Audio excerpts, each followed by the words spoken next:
우리 함께 마음을 모아서 하나님께 찬양드리며 예배로 나아갑니다.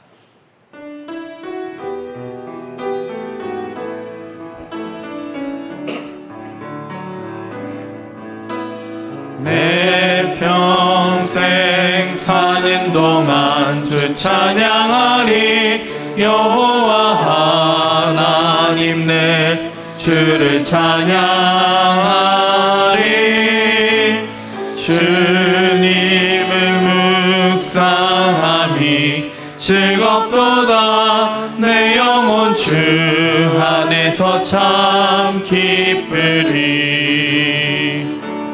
내 영혼아 주님을 송축하라. 내 영혼아 주님을 찬양하라.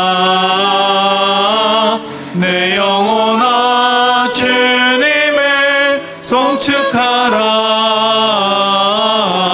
내 영혼아 주님을 찬양하라. 내 평생 사는 동안 내 평생 사는 동안 주 찬양하리. 여호와 하나님 내 주를 찬양하리. 주님을 묵상함이 즐겁도다. 내 영혼 주 안에서 참 기쁘리. 내 영혼아 주님을 송축하라. 내 영혼아 주님을 찬양하라. 내 영혼아 주님을 송축하라. 내 영혼아 주님을 찬양하라.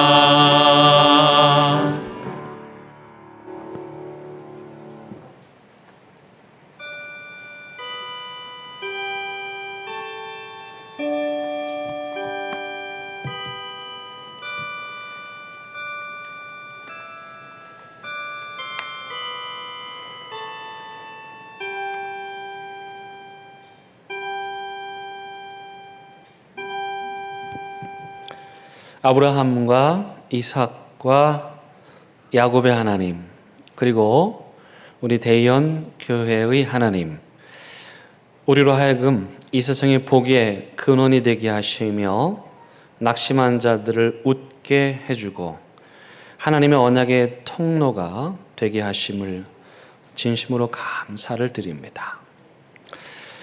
이 은혜와 사랑을 어찌 다 갚을까요? 시간, 그 벅찬 감격과 감사의 마음으로 하나님을 전심으로 예배함으로 억만불의 일의 은혜라도 갚기를 원하오니 대한 공동체가 드리는 이 예배를 기뻐 받아 주시기를 예수 그리스도의 이름으로 간절히 기원 드립니다. 아멘.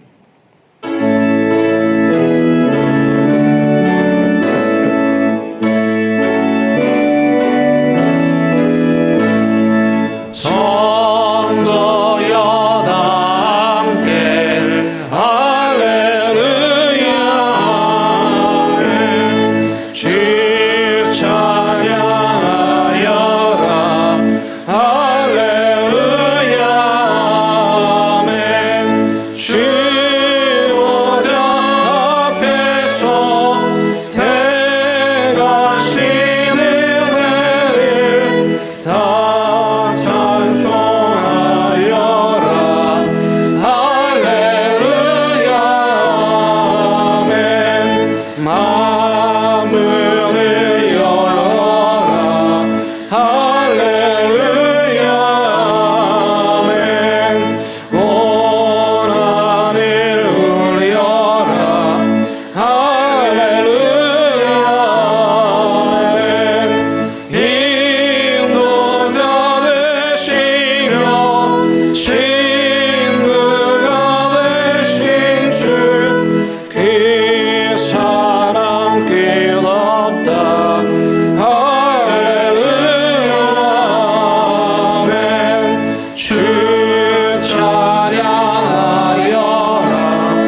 여호와께서 다스리시니 만민이 떨 것이요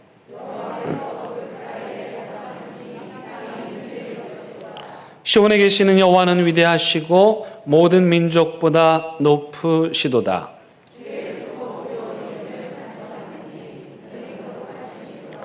능력 있는 왕은 정의를 사랑하느니라. 주께서 공의를 견고하게 세우시고 너희는 여호와 우리 하나님을 높여 그의 발등상 앞에서 경배할지어다. 그의 제사장들 중에는 모세와 아론이 있고 그의 이름을 부르는 자들 중에는 사무엘이 있도다. 여호와께서 구름 기둥 가운데서 그들에게 말씀하시니 여호와 우리 하나님이여 주께서는 그들에게 응답하셨고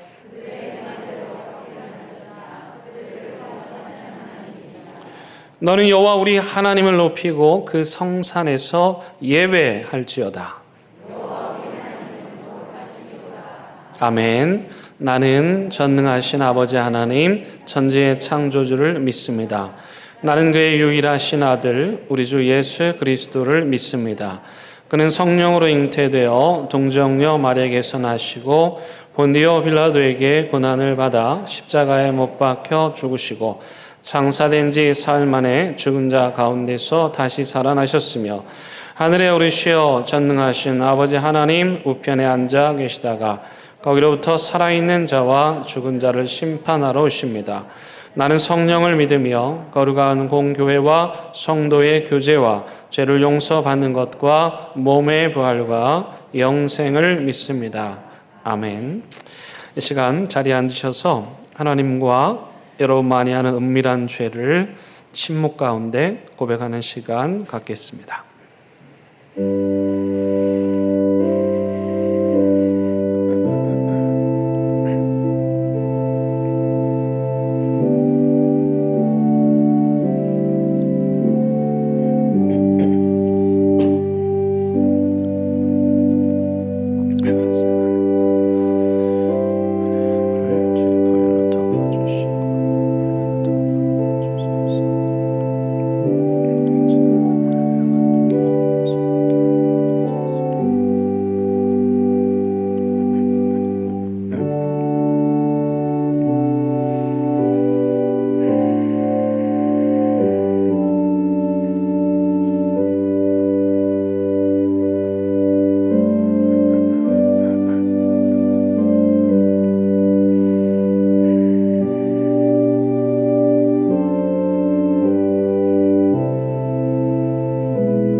여기 참여하는 자들을 향한 하나님의 용서의 말씀이 있습니다.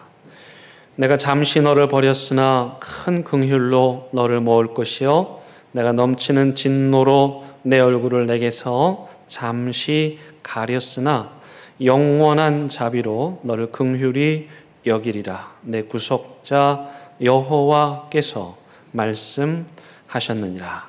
아멘.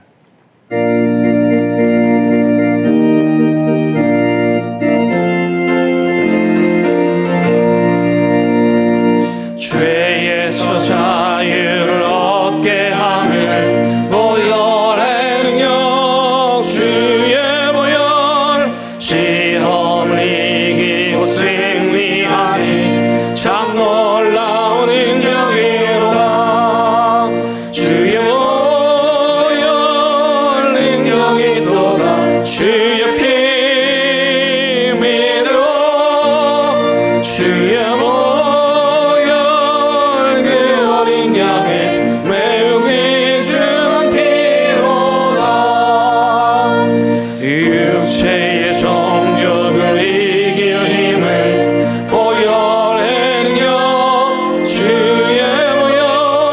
정결한 마음을 얻게 하니 참 놀라운 능력이로다.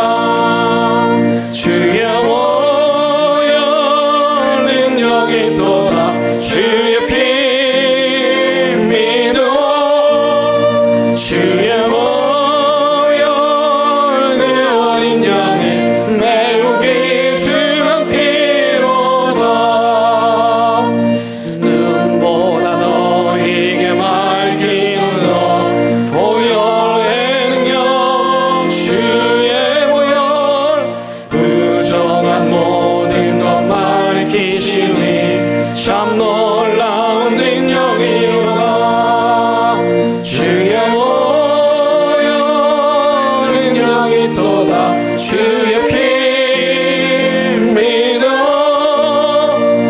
주여 보혈 그 어린 양의 매우 귀중한 피로가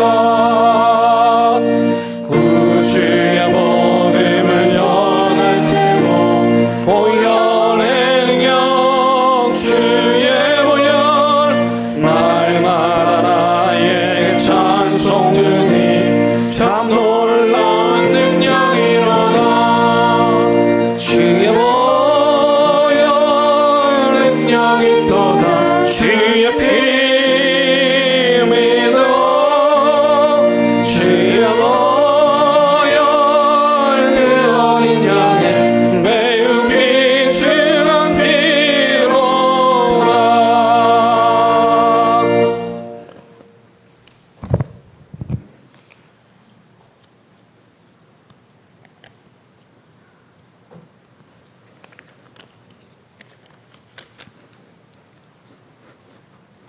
전능하시며 저희들의 생명과 기쁨의 근원이 되시는 아버지 하나님, 이렇게 좋은 계절과 자유로운 삶을 주셔서 한 주간 주님의 보호 가운데 지내다가 귀한 주일 예배에 예배당으로 나와서 혹은 형편상 비대면으로 이 시간 함께 예배를 드릴 수 있도록 허락하여 주시니 감사합니다.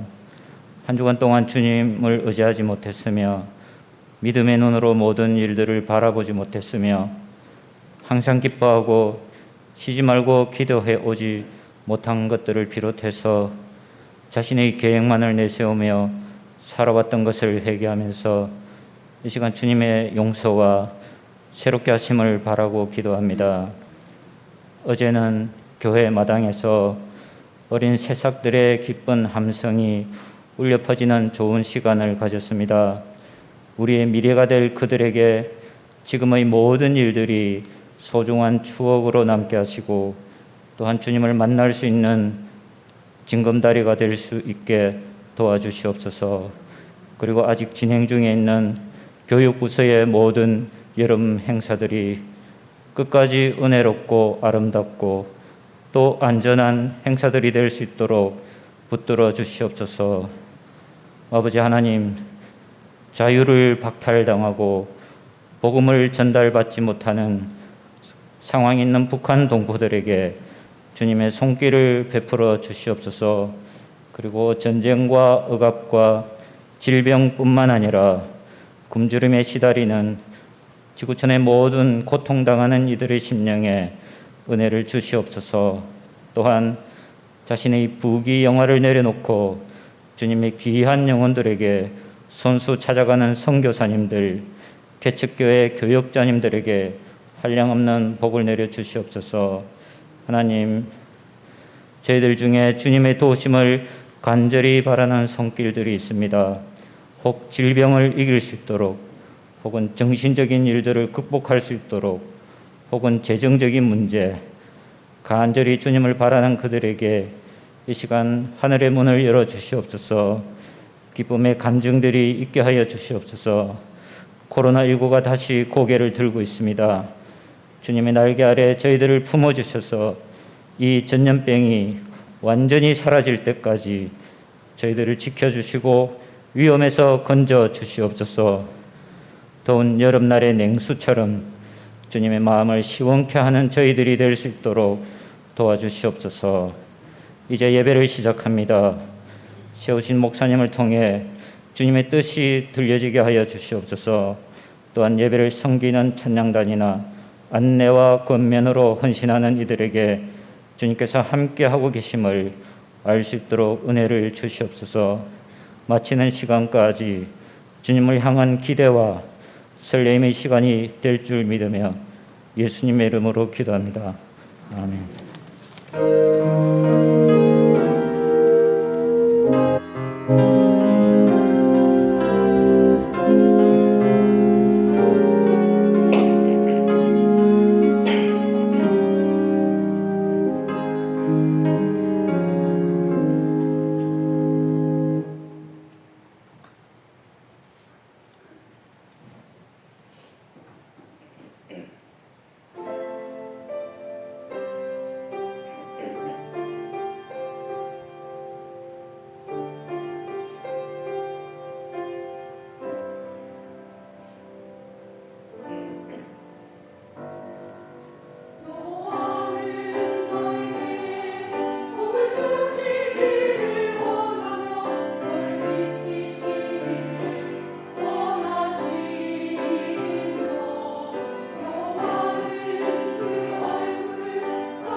오늘 우리에게 주시는 하나님의 말씀은 로마서 14장 17절에서 18절의 말씀입니다. 이제 하나님의 말씀을 봉독하겠습니다. 하나님의 말씀을 경청하시기 바랍니다. 하나님의 나라는 먹는 것과 마시는 것이 아니요 오직 성령 안에 있는 의와 평강과 희락이라. 이로써 그리스도를 섬기는 자는 하나님을 기쁘게 하며 사람에게도 칭찬을 받느니라. 아멘. 이것은 하나님의 말씀입니다. 아멘.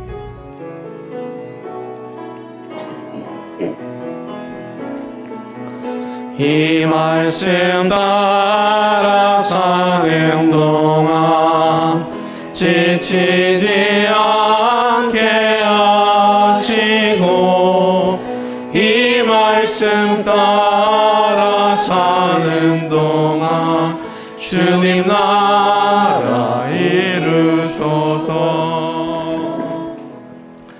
오늘 우리 찬양대가 부른 이 곡은 민수기 6장에 나오는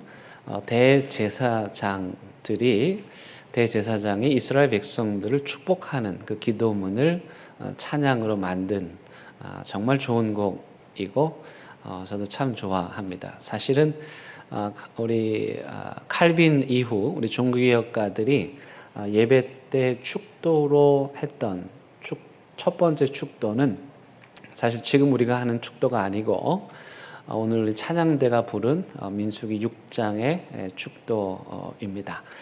이 축복의 말씀이 오늘 이 자리에 계신 여러분 모두의 삶에 가득하시기를 주님의 이름으로 부탁을 드리겠습니다. 여러분들도 우리 찬양대가 찬양하면 찬양이 마치면 큰 소리로 아멘으로 화답함으로써 서로 호응을 이루면 더 좋을 것 같습니다. 1970년대 우리나라 국민들이 약에 대해서 잘 몰라서 오남용이 심했던 것 같습니다. 그래서 약사회에서 이 오남용을 막아보고자 표 하나를 만들었는데 제가 어릴 때도 이 표를 들었던 것 같고 지금까지도 그 표가 기억이 납니다. 여러분들도 무슨 표인지 머릿속에 떠오르시죠? 이런 내용이었습니다. 약 좋다고 남용 말고 약 모르고 오용 말자. 약이 좋다고 그냥 계속 먹어보세요. 당연히 탈이 나겠고 또 약을 모르고 집에 있는 약 아무거나 배 아프다고 먹어서도 안 된다. 뭐 그런 뜻이겠죠. 지금 우리가 신앙의 어휘들을 하나씩 공부하고 있는 이유가 바로 이것입니다.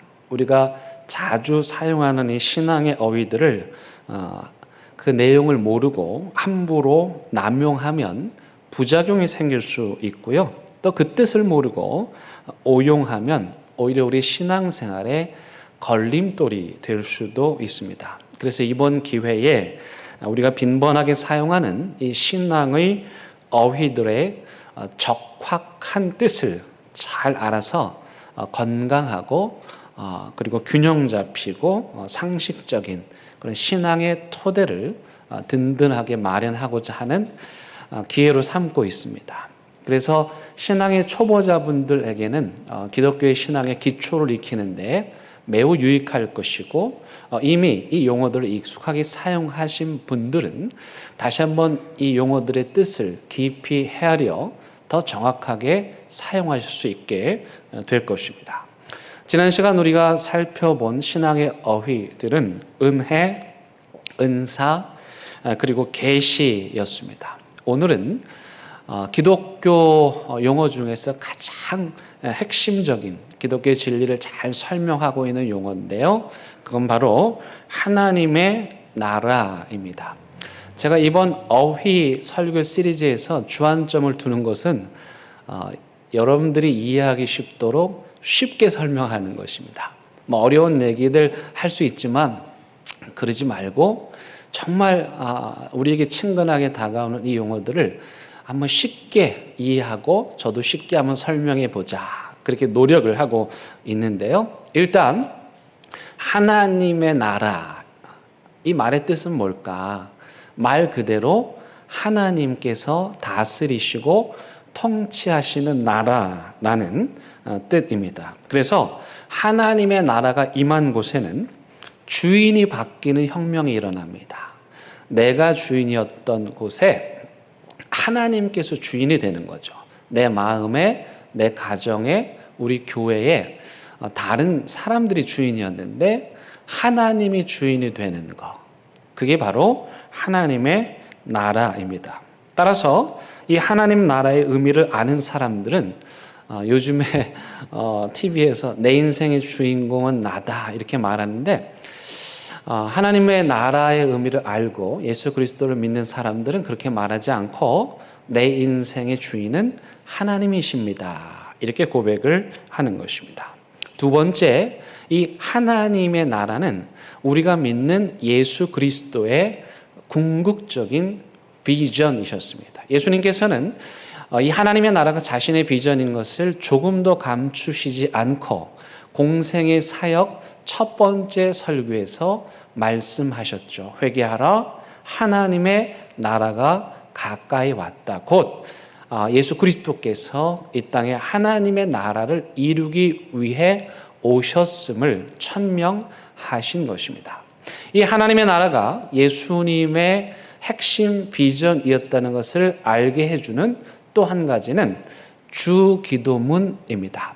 주기도문은 예수님께서 우리에게 가르쳐 주신 기도문입니다. 그래서 여러분들이 기도를 배우고 싶으면 가장 먼저 이 주님께서 가르쳐 주신 기도문을 가지고 공부를 해야 하는데요.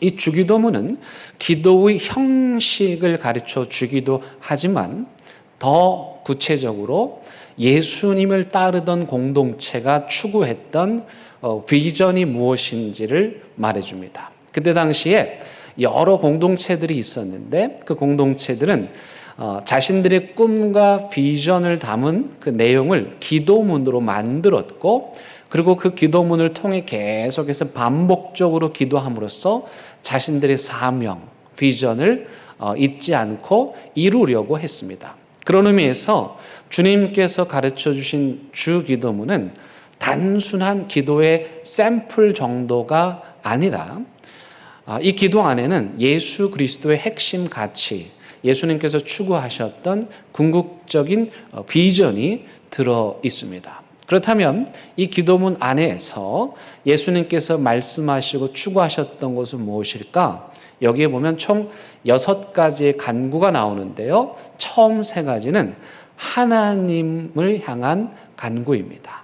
그리고 나머지 3가지는 우리 인간의 필요에 대한 간구이죠. 그래서 이 주기도문을 마태복음 6장에 나오는 주기도문을 한 구절로 짧게 요약한 구절이 있습니다. 그게 바로 마태복음 6장 33절 말씀입니다. 아마도 많은 분들이 암송하실 텐데요. 한번 해볼까요?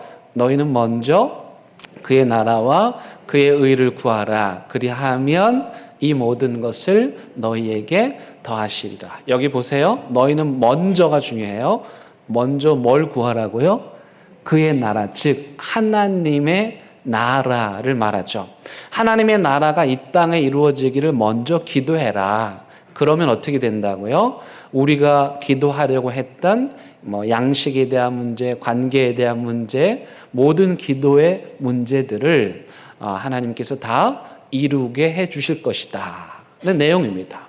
그런 의미에서 주기도문을 한 단어로 정리하라고 하면 그것은 바로 하나님의 나라입니다. 그러므로 모든 기도, 그리스도인들의 모든 기도는 이 하나님의 나라를 이루게 해달라는 기도가 되어야 합니다. 공예배 기도이든 식사 기도이든 모임에서 기도이든 예수 그리스도를 믿는 모든 사람들의 기도의 중심에는 하나님 이 땅에 하나님의 나라가, 하나님의 통치가 이루어지게 해 주소서 간절한 마음으로 주기도문의 내용과 같이 기도해야 되는 거죠. 내 나라를 구하면 안 됩니다. 자기 의를 구해서도 안 됩니다. 오직 하나님의 나라를 구하는 것, 그것이 기도이고 그리스도를 따르는 자들의 궁극적인 비전인 것입니다. 세 번째, 이 하나님 나라의 특징은 딱딱한 고체 덩어리, 명사가 아니고 아주 활동적으로 움직이는 활력이 있는, 역동성이 있는 동사입니다. 그래서 하나님의 나라가 임하면 거기에는 반드시 역사가 일어나게 되어 있습니다. 여러분 안에 하나님의 나라가 임하잖아요. 하나님의 통치가 임하죠. 하나님의 다스리심이 임하면 어떻게 됩니까? 가장 먼저 나타나는 현상은 하나님 앞에 회개하게 된다는 것입니다. 우리의 죄를 깨닫게 되고 내가 주인을 잘 모르고 살았는데 내 주인이 하나님이셨구나를 깨닫고 하나님 앞에 회개합니다.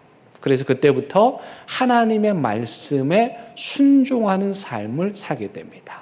또 하나님의 나라가 우리 마음 안에 나타나면 우리 마음에 임하면 나타나는 변화는 뭐냐면 내 삶이 바뀐다는 것입니다. 그 삶의 변화를 딱 한마디로 정의하자면 움켜쥐는 삶에서 나누고 베푸는 삶으로 변화가 됩니다. 그러니까 하나님의 나라가 우리 마음 가운데 임할 때 그 하나님 나라의 역동성이 우리로 하여금 세상의 가치관이나 세상의 계통 철학을 따르고 숭배하지 않고 하나님의 말씀에 따르고 순종하게 만들고, 그리고 그 하나님의 나라는 움켜쥐고 쌓아두고 욕심을 부리던 삶에서 계속해서 세상을 향해서 나누고 베푸는 삶으로의 변화를 이끌어 줍니다. 네 번째, 이 하나님의 나라의 특징은 하나님의 나라가 임하면 거기에는 반드시 평화가 찾아온다는 것입니다. 전쟁이 끝이고 평화가 찾아오는 것처럼 하나님의 통치가 우리 마음 가운데 임하면 내면의 갈등이 다 해결이 되고 그 안에 하나님께서 우리에게 주신 진실된 평화가 찾아옵니다. 그래서 하나님의 나라가 임했는지 임하지 않았는지를 구분하는 기준이 뭐냐? 그게 바로 평화입니다. 내 마음에 하나님의 평화가 찾아왔다면 그건 곧 하나님의 나라가 내 마음에 임한 것이고, 그 교회에 평화가 찾아왔다면 그건 곧 그 교회 안에 하나님의 통치, 하나님의 나라가 임했다는 증거입니다.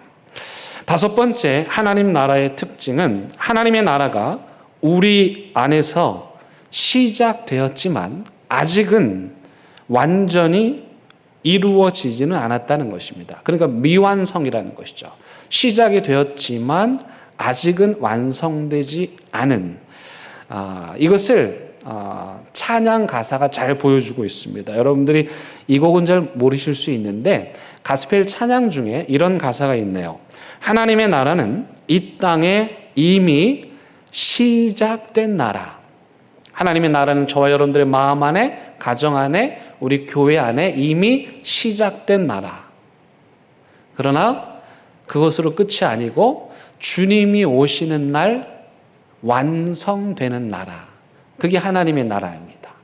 하나님의 나라가 시작됐고 우리는 그 하나님의 나라를 살고 있으나 그것은 아직 완성된 하나님의 나라는 아니라는 것이죠. 마지막으로 하나님 나라는 현재성과 미래성이 균형을 이룬다는 것입니다. 하나님의 나라가 미래적이라고 하는 말은 모든 그리스도인들은 우리가 이 땅에서의 삶을 마치면 하나님의 나라, 즉 천국에 갈 것을 믿고 확신합니다. 이것이 미래에 임할 하나님의 나라이죠.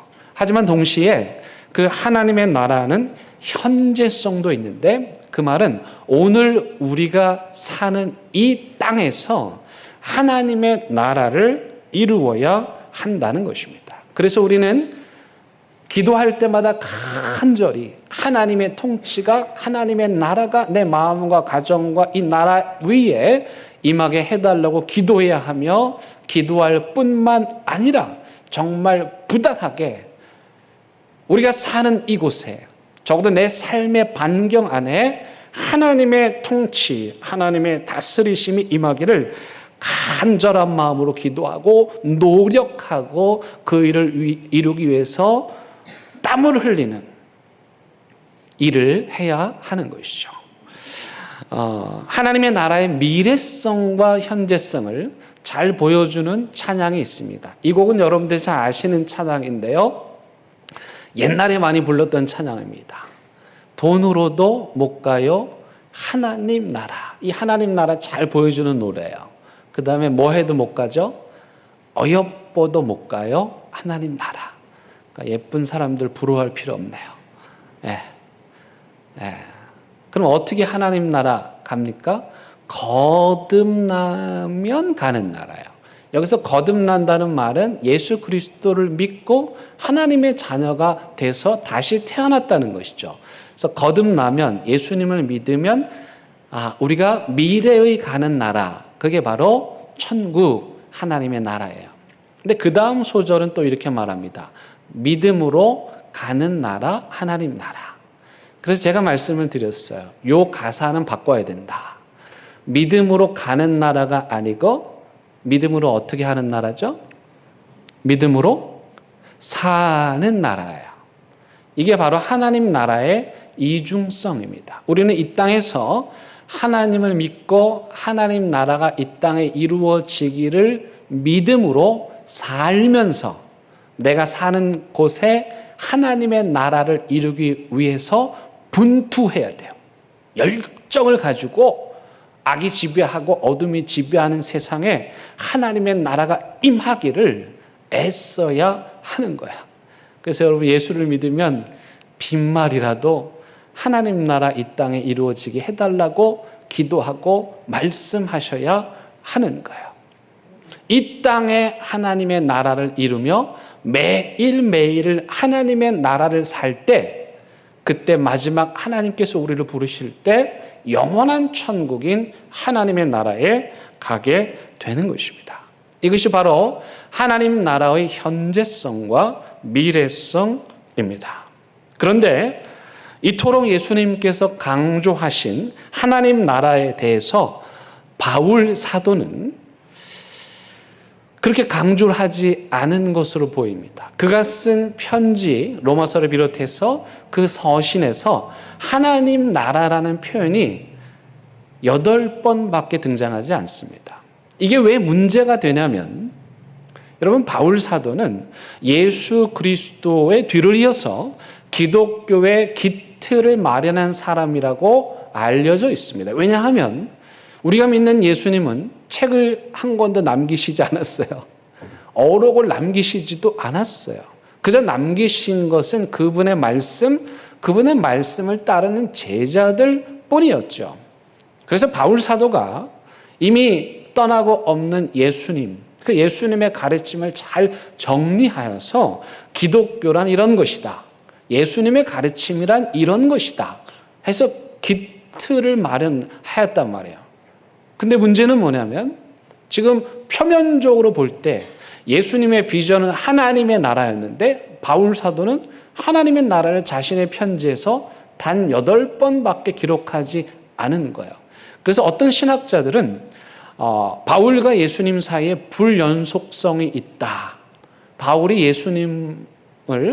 예수님의 가르침을 따른 것이 아니다. 이렇게까지 주장하기도 합니다. 이게 왜 문제가 됩니까? 그렇게 되면 우리가 지금 믿는 기독교가, 바울이 기초를 놓은 기독교가 예수님과 상관이 없는 기독교가 되는 거예요. 하지만 여러분 이것은 오해입니다. 잘못된 생각이고요. 바울 사도도 마찬가지로 하나님의 나라를 전파하였고 가르쳤습니다. 그 증거가 어디에 있냐면 사도행전에 나옵니다. 여러분 사도행전 19장 8절 말씀 보니까 바울이 회당에 들어가 그 사도행전은 바울 사도의 선교 여정을 따라서 기록한 책 아닙니까? 그 말씀에 보니 바울이 회당에 들어가 석 달 동안 담대히 뭐에 대해서 하나님 나라에 관하여 강론하며 권면했다. 바울이 두란노 서원에 가서 한 것이 뭐냐면 하나님의 나라를 2년 동안 사람들에게 가르친 거예요. 또 20장 25절 말씀, 사도행전 20장 25절에 보면 보라 내가 여러분 중에 왕래하며 하나님의 나라를 전파하였으나, 여기 뭐래요? 바울 사도가 자기가 전한 건 하나님의 나라라고 말씀하잖아요. 그리고 사도행전 마지막 구절 28장 31절에 보면 바울이 온 이태를 자기 셋집에 머물면서 자기에게 오는 사람을 다 영접하고 뭘 전파했어요? 하나님의 나라를 전파했다. 바울은 로마 감옥에 압송되어 갔으면서도 그곳에서 하나님의 나라를 전파했습니다. 그런 맥락에서 보면 바울이 예수 그리스도의 가르침인 하나님의 나라를 전하고 증거했다는 것이 확실해집니다. 다만 그가 하나님의 나라는 표현을 빈번하게 사용하지 않아서 오늘 우리가 읽은 이 로마서 14장에 나오는 하나님의 나라라는 이 표현은 로마서에서 유일하게 나오는 표현입니다. 그렇다면 바울은 이토록 귀중한 말씀에서 하나님의 나라를 뭐라고 말하고 있을까요? 여러분 이 본문 문장을 한번 보시기 바랍니다. 바울이 말합니다. 하나님의 나라는 먹는 것과 마시는 것이 아니요 오직 성령 안에 있는 의와 평강과 희락이니라. 이게 문장론으로 보면 영어 문장에 not A but B라는 게 있습니다. A가 아니고 B가 맞다 그렇게 말하는 건데 이게 not A but B 구문이에요. 그러니까 앞에 있는 것은 아니라는 거예요. 그리고 뒤에 있는 게 하나님의 나라라는 거야. 그럼 바울의 말씀을 다시 보면 하나님의 나라는 A는 아니다. 뭐가 아니라는 거죠? 먹는 것과 마시는 것은 아니다. 강조해서 아니다 라고 말하고 but B죠. 그럼 B가 뭡니까? 하나님의 나라는 성령 안에 있는 의와 평강과 희락이다. 여기서 여러분 오해하시면 안 되는 게 바울이 먹는 걸 안 좋아했구나. 나 먹는 거 좋아하는데 큰일 났네. 이거 하나님의 나라와 관계가 없네. 그렇게 생각하시면 안 되고 바울이 말하는 하나님의 나라는 먹는 것과 마시는 것이 아니다라는 말씀의 의미는 로마 교회가 처한 그 당시의 상황과 관련이 있습니다. 이 로마 교회 안에는 그때 당시 유대인들이 예수를 믿고 그리스도인들이 된 거죠. 그러니까 종교적으로 보면 유대교에서 기독교로 개종을 한 것입니다. 근데 유대교의 가르침에는요, 음식을 구분을 했습니다. 예를 들면 쪽에 갈라지지 않은 짐승, 돼지 같은 것은 부정하다고 해서 오늘날도 이스라엘 사람들, 중동 지방의 사람들은 이 돼지고기를 먹지 않거든요. 근데 로마 교회 이제 다 예수님을 믿고 기독교로 개종을 했단 말이에요. 그럼 어떻게 됩니까? 이제는 유대교의 가르침인 음식이 어떤 건 정결하고 어떤 건 부정하다는 생각에서 벗어나서 이제는 돼지고기, 수육, 삼겹살, 족발도 먹을 수 있어야 되는 거 아닙니까? 그러니까 이 교회 안에서 둘로 나뉘는 거예요. 한 부류는 먹어도 된다라는 부류가 있었고 한 부류는 아니다, 안 된다 하고 서로 싸운 거예요. 바울이 이 상황을 두고 하는 말입니다. 하나님의 나라는 그깟 먹는 거 하나 때문에 싸우고 다투고 분열하고 나뉘고 갈리는 나라가 아니다라고 말하는 거예요.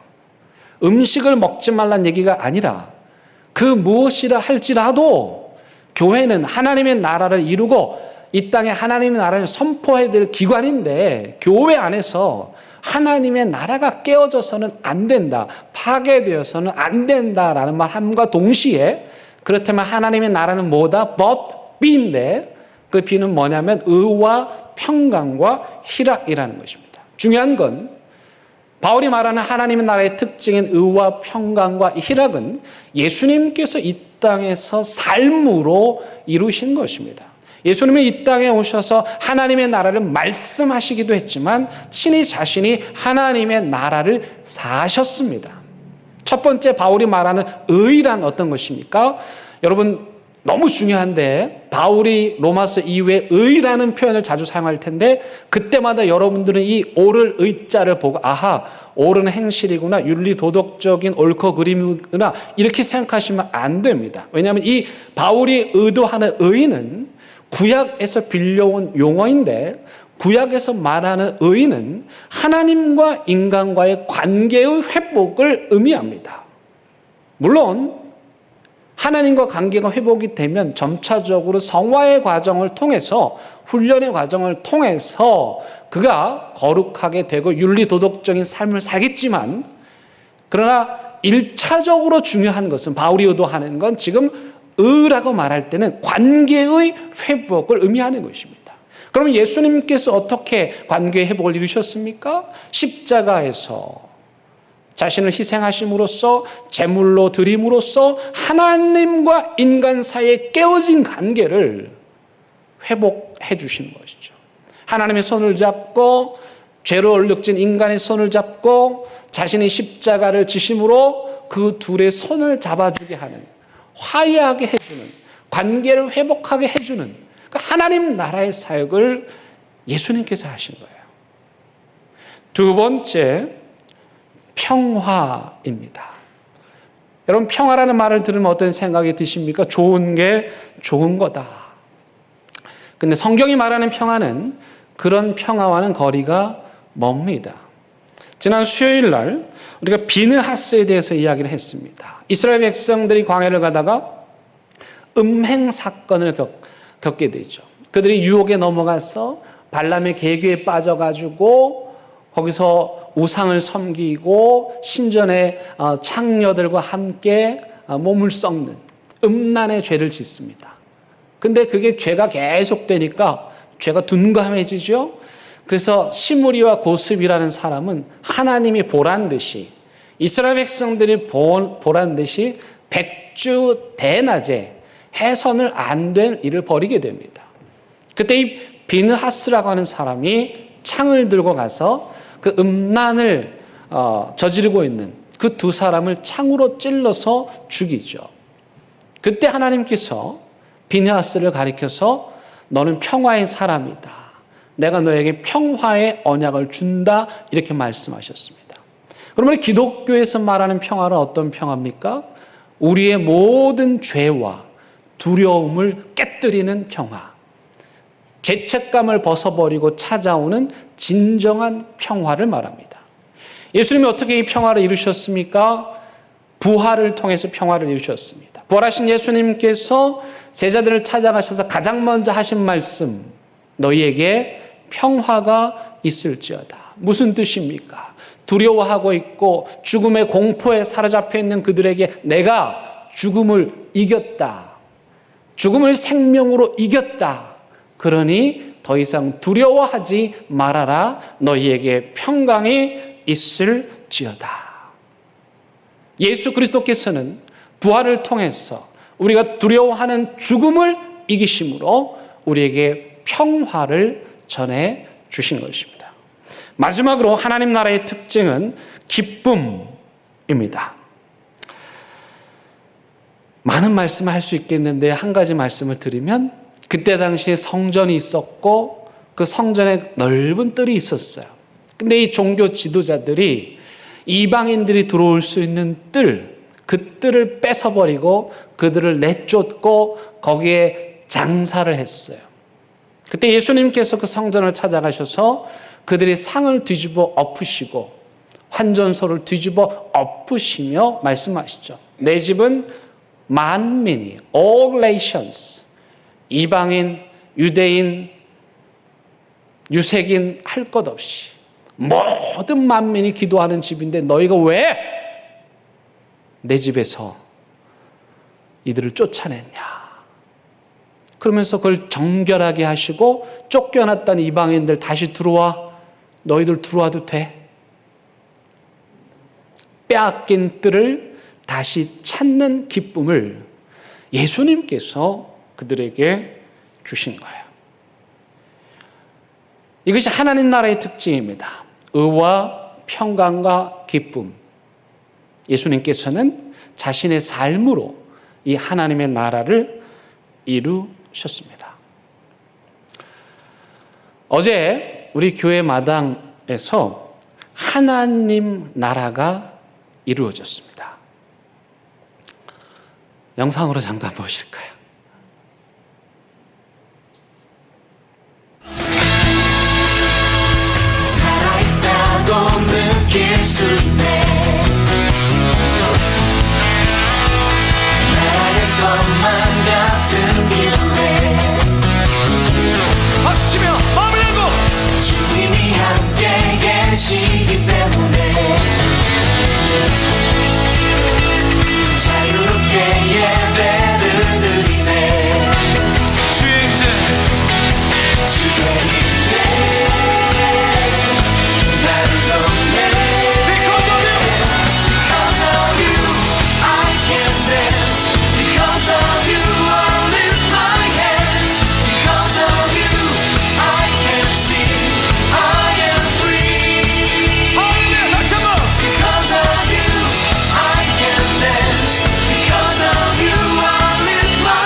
예, 어제 보신 분들은 아시겠지만 다시 보셔도 기분이 좋으시지요?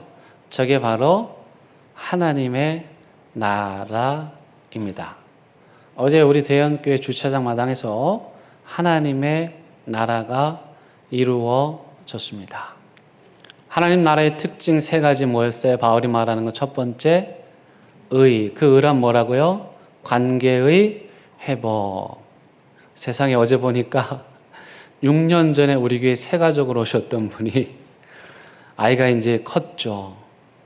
그 아이와 함께 6년 만에 오셨어요. 또 어떤 분들은 정말 오랜만에 교회에 오신 분들도 계시고 서로 반가워서 오랜만이라고 인사를 하고 또 잘 모르지만 동네 주민들 아이들 함께 만났어요. 관계의 회복이 일어난 거예요. 두 번째, 평화가 찾아왔어요. 집집마다, 가정마다. 그날 어쩌면 아이들이 집에서 TV 보고 뒹굴고 휴대폰 하고 그래서 엄마 아빠들이 속상해서 티격태격하다가 싸우고 평화가 깨어진 주말을 보낼 수 있었는데 온 동네 아이들 다 우리 교회에 와서 마음껏 뛰노는 아이들 보니 부모님들 마음도 평화로운 거예요. 세 번째, 기쁨입니다. 아이들이 너무너무 좋아했잖아요. 쉬는 시간 1분 전입니다. 말하기가 미안할 정도로 재밌게 뛰어 놀았잖아요. 아무리 말려도 아이들이 그 물에서 나오려고 하지를 않는 거죠. 동네 분들이, 많은 분들이 오셔서 아이들 뛰어노는 모습만 보고도 기쁜 거예요. 더 중요한 건 그렇게 온 동네 사람들 다 모여서, 우리 교회 아이들은 4분의 1도 안 돼요. 다 다른 우리 모르는 또 전도한 동네 사람들이 소식 듣고 와서, 이방인들이죠. 우리 교회 마당에 와서 기뻐하는 거예요. 그 모습을 본 하나님께서도 기쁘셨겠죠. 신기한 거는 이 녀석들은 지칠 줄을 모르는 거예요. 시간이 갈수록 봉사자들의 눈에는 다크서클이 계속 내려가는데 아이들은 점점 더 쌩쌩해지는 거예요. 근데 여러분, 어제 봉사하신 분들, 하루 종일 봉사하신 분들에게 여쭤볼게요. 어제 가셔서 잘 주무셨습니까? 이상하게 잠이 오지 않죠. 왜 그런 줄 아십니까? 우리가 흥분하고 기뻐하면 아드레날린이 분비가 된다고 하잖아요. 하나님의 나라가 임하는 곳에 있으면 이 영적 아드레날린이 분비가 됩니다. 그래서 그 감격과 흥분을 체험하잖아요. 그러면 영적으로 흥분돼 가지고요, 밤에 잠이 잘 오지 않아요. 그래서 혹시 여러분들 중에 봉사하신 분들 중에 잠을 내가 못 잘까 그러면 그 이유 때문에 그래요. 성령에 취한 거예요. 하나님 나라에 취한 거예요. 저는 여러분들에게 이 하나님의 성령에 취해야 된다, 중독성이 있다 말씀을 드리는 거예요. 저도 피곤했는데 잠이 오질 않는 거예요. 한 명 한 명의 얼굴들이 생각나는 거예요. 그 아이가 왔구나. 그 가정에 왔구나. 하나님이 또 이렇게 회복하셨구나. 우리 유치부 아이들은 새로 만든 카페에서 안 나가려고 그래가지고 막 끌어내고, 막 선생님들이 불을 막 꺼버리고 막 쫓아내서 겨우 내보내고, 기쁨이 가득한 거예요. 이렇게 저렇게 오신 다른 분들이, 이웃분들이 난 교회에서 한다 그래서 뭐 대충 할 줄 알았는데 너무너무 잘했더라, 고맙다 말씀하셨대요. 우리의 일이 하나님을 기쁘게 했지만 또 동시에 함께한 이웃들도 기쁘게 한 거죠. 여러분, 오늘 본문을 제가 좀 새롭게 번역을 해 보았습니다. 뭐라고 번역했냐면, 하나님의 나라는 먹고 마시는 나라가 아니라 성령을 통해서 누리는 의와 평강과 기쁨의 나라다. 이런 방식으로 하나님의 나라를 섬기면 첫째는 하나님께서 기뻐하시고, 둘째는 사람들로부터도 칭찬받게 된다. 제가 지금 신앙의 어휘들을 하면서 그것을 정리하여 여러분들에게 나누어 드리려고 지금 마음을 먹고 있는데, 약속드린 대로 쉽게 이해하기 쉽게 제가 하려고 하잖아요. 그래서요, 하나님의 나라 첫 번째 정의는 이렇게 하려고 그래요. 하나님의 나라는 대형교회 주차장 마당에서 이루어진 펀펀 축제예요. 온 동네 아이들이 함께 모여 물놀이를 하며 웃고 즐기고 뛰놀아요. 이게 하나님의 나라예요. 아니, 목사님 겨우 하루 가지고 하루라도, 내일 또 하루, 내일 또 하루, 어둠으로 둘러싸인 이 세상에 하나님의 나라를 이루기 위해서 분투하는 저 여러분들 되기를 간절히 바랍니다. 찬양하시겠습니다.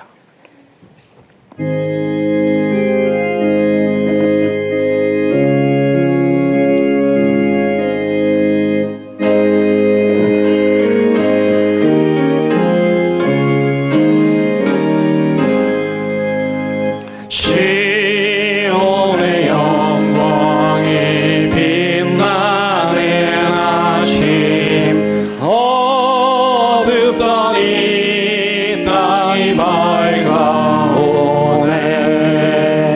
슬픔과 애통이 기쁨이 되니, 시온의 영광이 비춰오네. 시온의 영광이 빛나는 아침, 매였던 종들이 돌아오네. 오래전 선지자 꿈꾸던 목을 마음이 다 같이 누리겠네.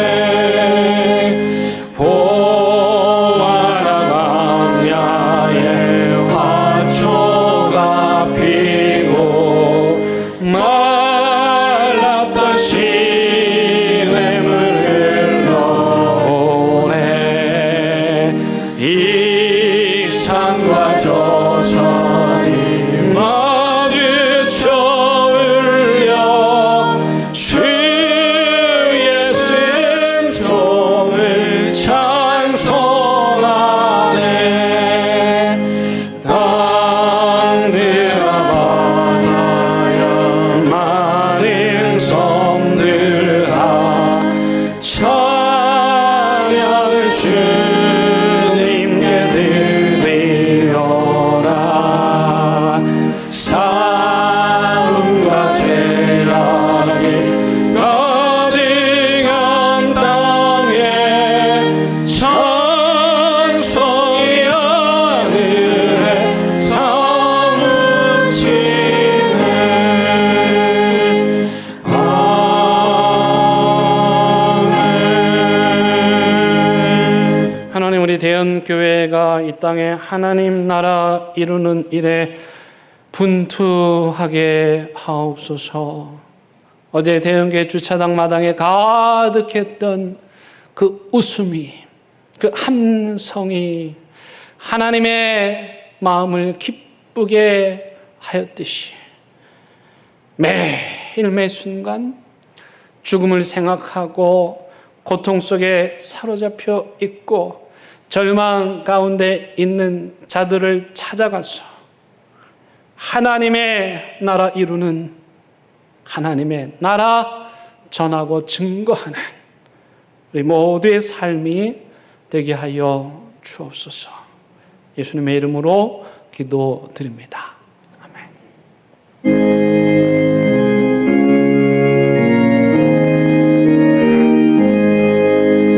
진리와 생명 되신 주, 이 몸을 바치옵니다. 믿음과 소망 사랑에 한 마음 되게 하소서.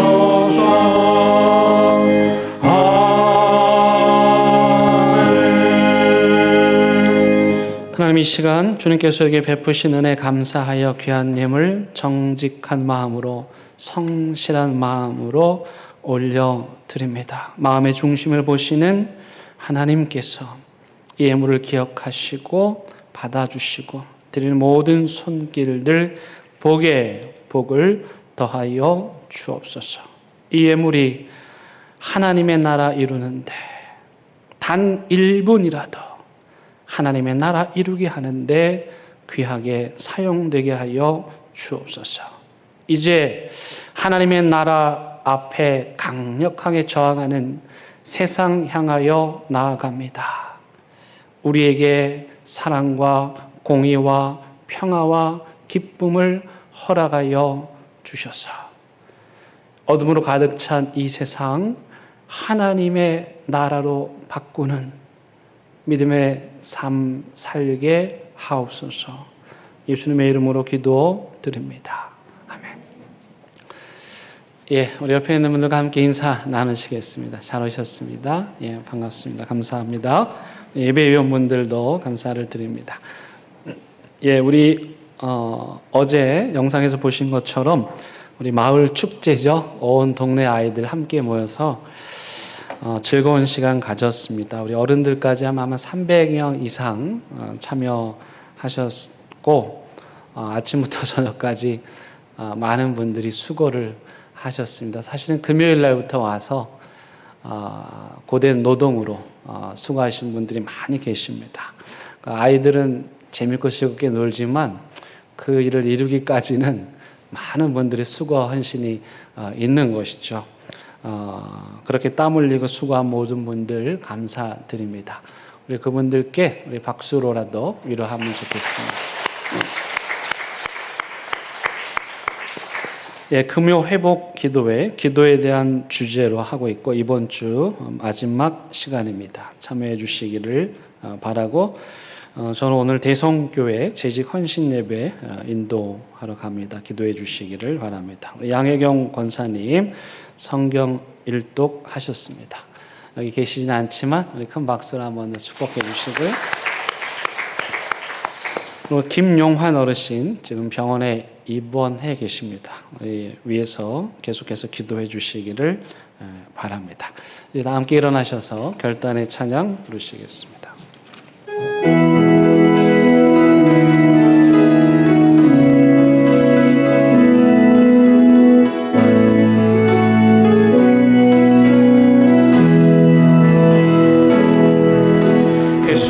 하나님의 고요히 감사하여 그 놀라운 평화를 누리며 나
우리 주님 예수 그리스도의 은혜와 하나님의 크신 사랑과 성령님의 인도하심이 이 땅에서 매일매일을 하나님의 나라 이루며 살다가 하나님 우리 부르시는 그날 그저 하나님 나라의 다음 날이 되는 그런 삶을 살기로 다짐하고 또 다짐하는 사랑하는 대학교 모든 성도들 위해 그들의 가정과 일터와 사업장 위에 온라인 가정재단 위에 분단 조국 위에 이제부터 영원토록 함께 하시기를 간절히 축원하옵나이다. 아멘.